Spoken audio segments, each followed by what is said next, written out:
Imagine running so fast, so desperately, that you abandon your passport in a bush, your phone on a bench, your sanity in the wind. This isn't fiction.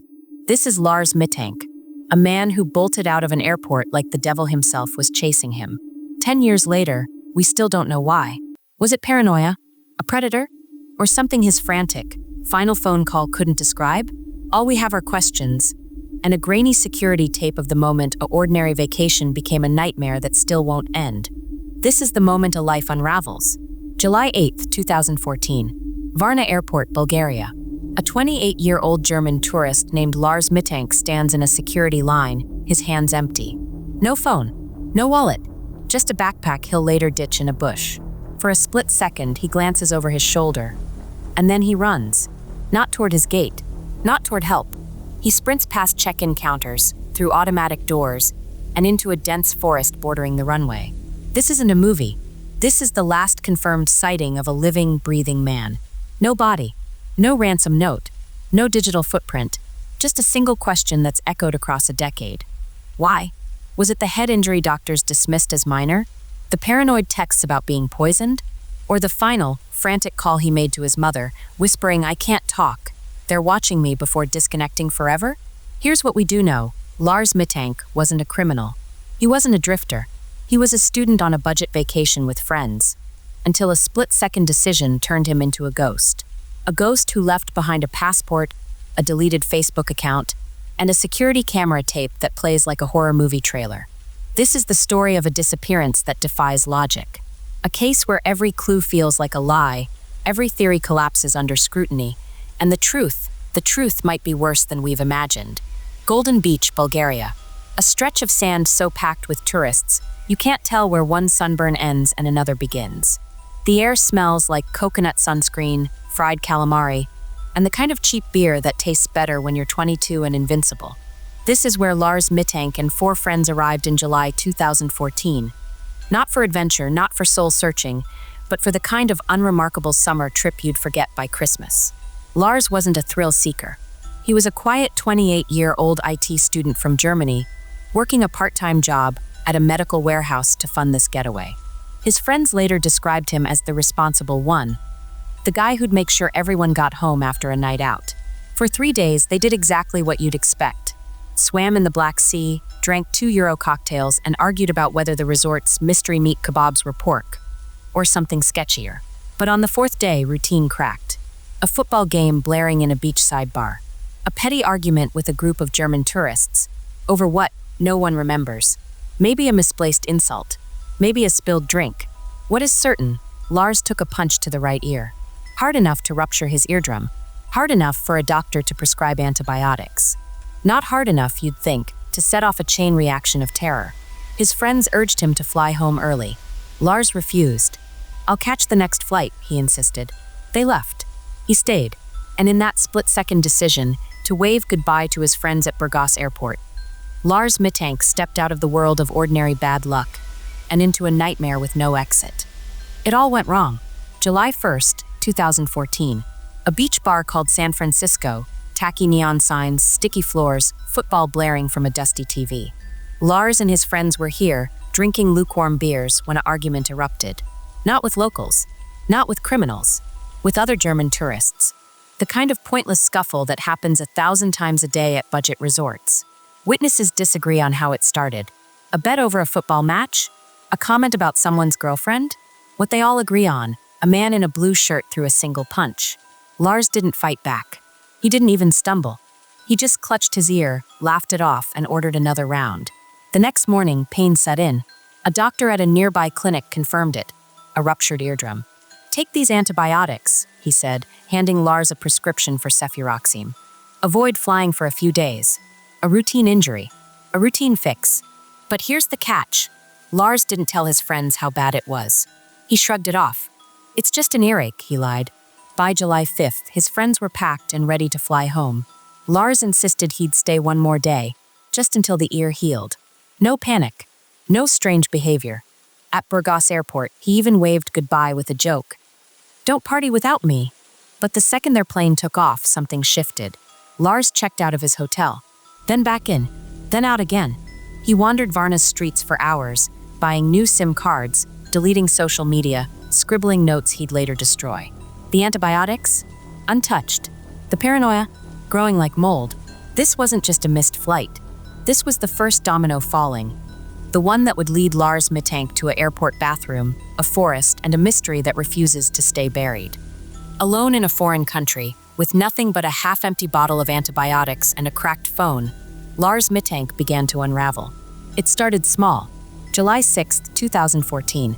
His friends had been gone for less than 24 hours when Lars sent his mother a text that made no sense. "They're trying to poison me.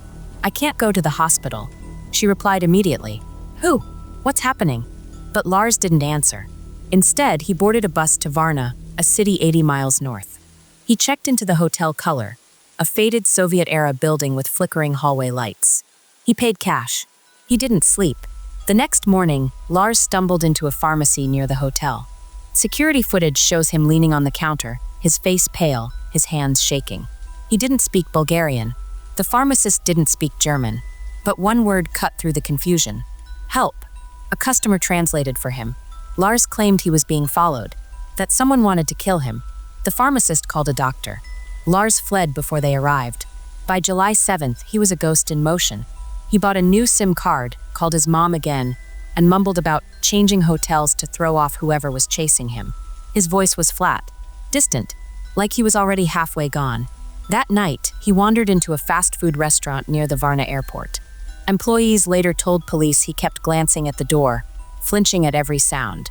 He ordered nothing, just sat there, staring at his phone, until a security guard asked him to leave. Then, at 2:17 p.m. on July 8th, Lars made his final call. His mother answered, expecting another rambling update. What she heard was worse. "I can't talk. I'm being watched. They're coming for me." His voice was a whisper, sharp with terror. The line went dead. What happened next is etched into the internet's memory. Varna airport security cameras captured Lars entering the terminal at 3:15 p.m.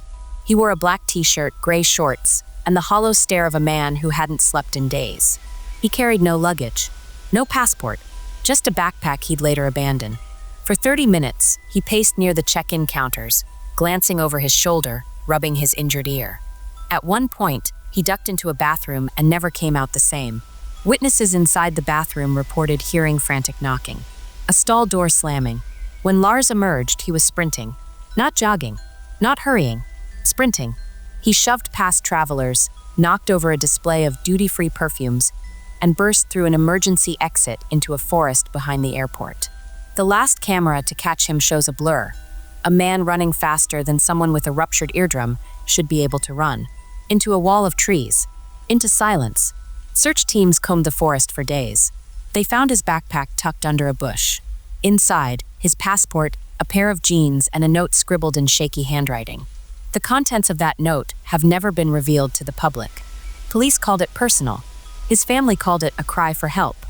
Internet sleuths call it proof of a conspiracy. But here's what chills me. Lars wasn't some naive traveler. He was an IT student, a tech-literate 28-year-old. And yet, in his final hours, he left no digital trail. No Google searches. No social media posts. No texts beyond those panicked messages to his mom. It's like he knew how to disappear, or knew someone would make him disappear. The worst part, this isn't a cliffhanger. There's no third act twist. Just a forest, a missing man, and a decade of silence. Even the private investigators hired by Lars' family hit a wall. Witnesses changed their stories. Security tapes malfunctioned. And that hotel room he stayed in? Renovated 6 months later. Every physical trace of Lars Mittank was wiped clean. So we're left with questions that taste like rust. Was it the head injury? Doctors say a ruptured eardrum can't cause psychosis. But mix antibiotics with untreated paranoia? Maybe. Was it a drug deal gone wrong? Lars had no history. No criminal ties. But in Bulgaria, $500 can make you a target. Or was it something older? Darker? A predator who saw a vulnerable tourist and pounced? We'll never know. All we have is that final image. Lars Mittank running into a green void, chased by a threat only he could see. Or worse, one he couldn't. Let's talk about the evidence. The breadcrumbs Lars left behind. Except these aren't breadcrumbs, they're shattered glass. Each piece sharp. Each piece cutting a different theory. Let's start with the one that seems simplest. The ear. Lars' ruptured eardrum wasn't just an injury. It was a ticking time bomb. Doctors insist it couldn't have caused psychosis. But antibiotics like cefuroxime? Side effects include anxiety, confusion, and paranoia. Did the drug warp his reality? Or did the pain? We'll never know because Lars stopped taking the pills. He hid the bottle in his hotel room, empty. Or was it emptied? Then there's the Facebook account. 2 days before he vanished, Lars logged into his profile, scrubbed it clean, and deactivated it. Why? If he feared someone was chasing him, why not leave it up as a digital trail? If he planned to disappear, why not leave a cryptic post? Instead, he erased himself. A man running from shadows doesn't usually stop to delete social media, unless the shadows were in his head, or unless someone else did it for him. Next, the passport. Found in a bush near the airport forest, pages intact, photos staring blankly at the sky. This is the detail that keeps detectives awake. You don't abandon your passport in a foreign country unless you're either terrified or dead. But if Lars was being chased, why not use it to prove his identity to police? If he wanted to vanish, why not sell it on the black market? This wasn't a choice. This was panic. And then there's the note. Found crumpled in his hotel room trash, written in hurried German. Do not go to the police. No signature. No context. Just those 5 words. Was it a warning, a threat, or a plea? Lars' family insists he'd never distrust authorities. But Bulgaria's police force in 2014 was notoriously corrupt. Did someone tell him to avoid them? Or did his fractured mind invent the danger? But wait, it gets stranger. After Lars fled the airport, workers discovered his backpack. Inside, clothes, a water bottle, and a second note. This one has never been leaked, but investigators called it rambling and delusional. So why hasn't it been released? Privacy reasons, say officials. But if Lars was mentally ill, why hide it? If he was coherent, why not share it? The lack of transparency fuels the conspiracy fires. Here's another hole, the timeline. Lars arrived at Varna Airport at 3:15 p.m. By 3:45 p.m., he was sprinting into the woods. But in those 30 minutes, he did something bizarre. He walked to a parking lot outside the terminal, approached a stranger, and handed them his phone. No words. No explanation. The stranger gave it to police. When they checked the call history, the last outgoing call was to his mother. The last incoming call? A number traced to a burner phone purchased in Varna the day before. The owner? Unknown. And what about the witnesses? The pharmacist who saw Lars beg for help. The airport janitor who heard him muttering in the bathroom.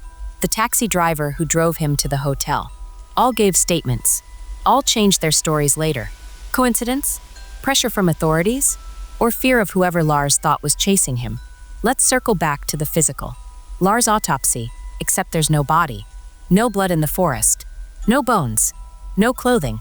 Just a single footprint, washed away by rain. Even if he died of exposure, animals would have scattered remains. But nothing. For a decade. That's not just rare, it's almost supernatural. Which brings us to the darkest theory, organ trafficking. Bulgaria's black market for kidneys, livers, and corneas is real. Gangs target vulnerable tourists, those alone, disoriented, off the grid. Lars fit the profile. A ruptured eardrum could have been a cover to dose him with sedatives. The deleted Facebook account?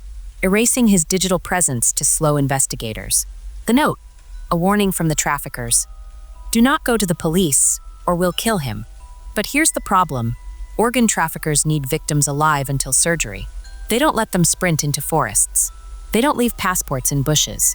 Unless Lars wasn't the target. Unless he saw something. A crime. A face. A transaction.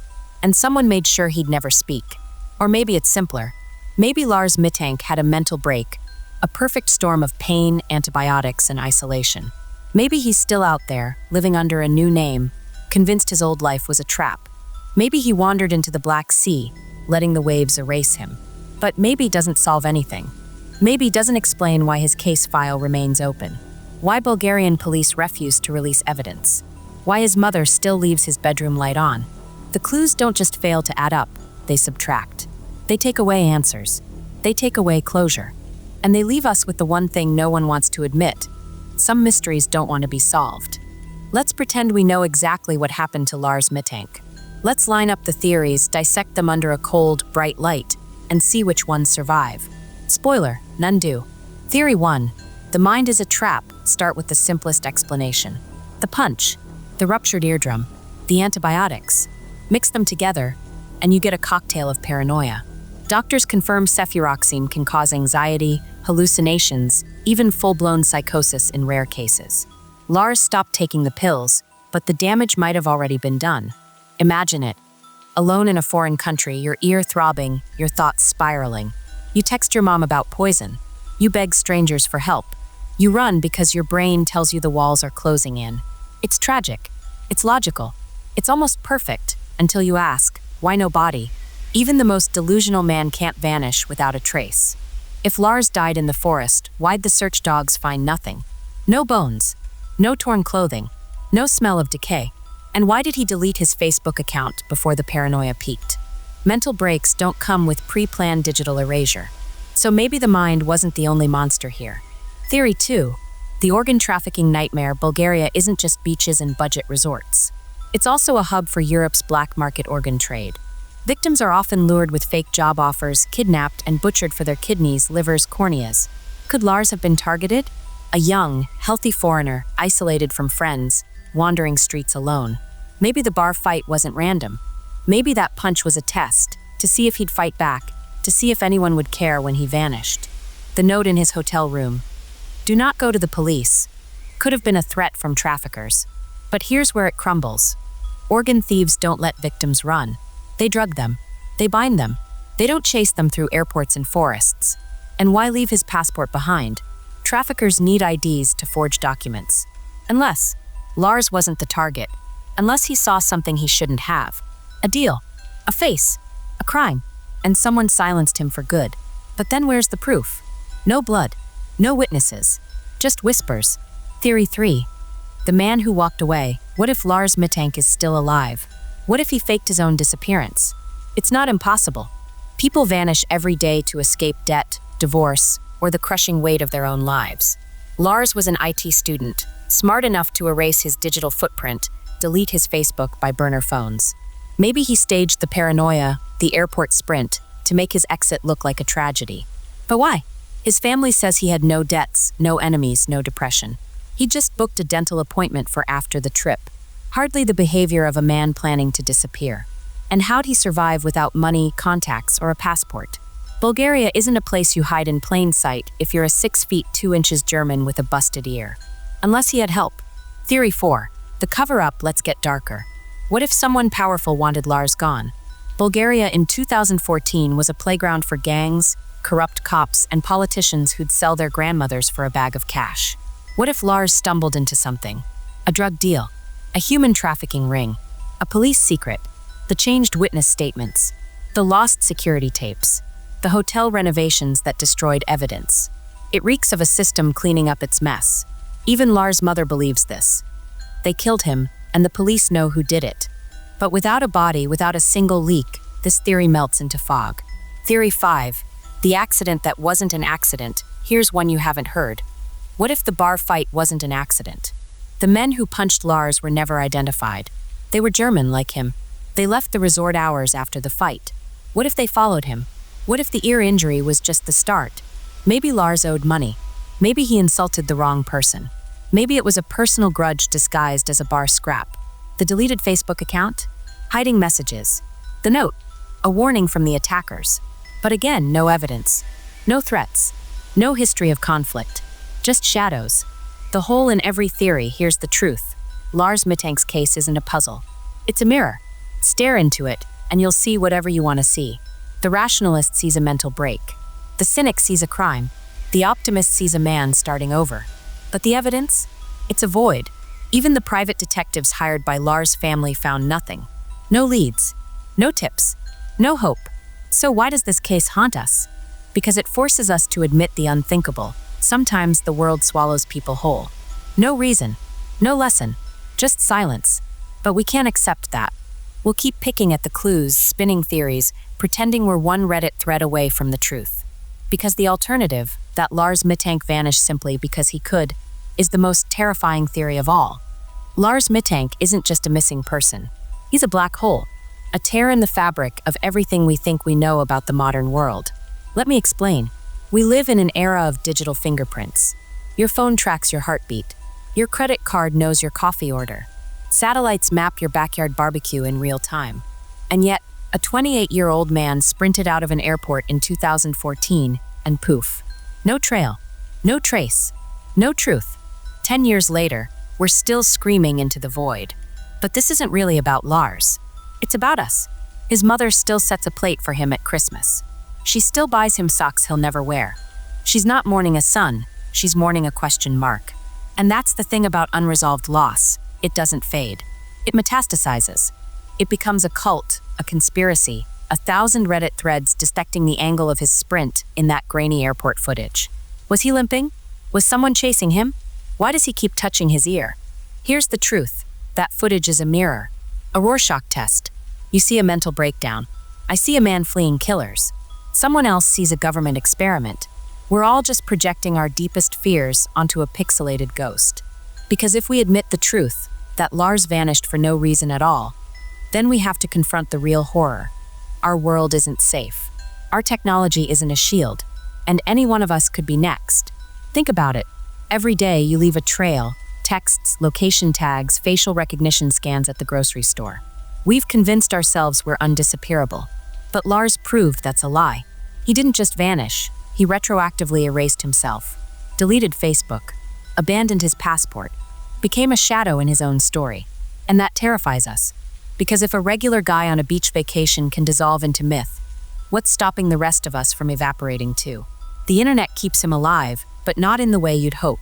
Go down the forums and you'll find Lars Mittank fan fiction, Lars Mittank true crime merch, Lars Mittank AI-generated age-progressed photos. We've turned his tragedy into content, his panic into plot twists. Because solving his case would end the story, and we don't want it to end. We need him to stay missing. He's our collective campfire ghost story, proof that the world still holds mysteries too big for Instagram grids and TikTok hot takes. But here's what no one talks about. The silence is the loudest part. No taunting calls. No ransom notes. No bones in the woods. Just nothing. Nature doesn't do clean. Animals don't do tidy. Yet Lars Mittank's disappearance is spotless. Sterile. Like the universe itself hit delete. And that's why we can't let go. Because this isn't a cold case. It's a frozen one. A snapshot of a man mid-sprint, forever suspended between the last frame of security footage and the first second of whatever happened next. We'll keep clawing at the mystery not for Lars, but for ourselves, to prove that in a world of algorithms and AI, a human life still matters.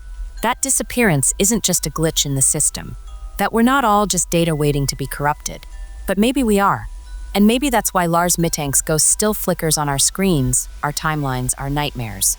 He's not a person anymore. He's a warning. A single unanswerable question mark that whispers, "You're never as safe as you think." So the next time you're alone in an airport, rushing to catch a flight, glance at the security cameras. Smile, wave, and ask yourself, if you ran, would anyone ever find you? Let me tell you how this ends. It doesn't. Lars Mittank's case isn't closed. It's frozen, preserved in digital amber. A 10-year-old airport security tape, endlessly rewound, replayed, reanalyzed by strangers who'll never know his face. We've dissected his sprint frame by frame. We've mapped the forest he vanished into. We've turned his panic into podcasts, his fear into TikToks. And yet, his mother still texts his old number. Please come home. His father still walks the streets of Varna, showing Lars' photo to shopkeepers who've forgotten him. The internet still screams theories into the void. But here's the truth no one wants to hear. Some doors aren't meant to be opened. Some shadows aren't meant to be lit. Lars Mittank crossed a threshold we can't follow him through. Maybe it was madness. Maybe it was malice. Or maybe the universe just hiccuped. So why keep searching? Because his story isn't about answers. It's about what happens when we stare too long into the dark. When we realize our world isn't a puzzle to solve, but a maze with no exit. When we admit that for all our satellites and algorithms, we're still just apes with flashlights, terrified of what we can't name. That grainy footage of Lars sprinting? It's not evidence. It's a confession. Our confession. A admission that we need monsters under the bed. That we'd rather believe in organ traffickers, government conspiracies, even interdimensional portals, than accept the unbearable truth. Sometimes people vanish. And sometimes they stay vanished. So I'll ask you again, when you watch that tape, what do you see? A victim? A lunatic? A liar? Look closer. The man in that footage isn't Lars Mittank anymore. He's a canvas, a blank space where we paint our fears of being forgotten, being hunted, being erased. Until the day someone finds a bone, a tooth, a shred of truth, Lars will keep running, through forests, through forums, through the back alleys of our curiosity. And we'll keep chasing him, not because we care about him, but because we're terrified of what his ghost says about us.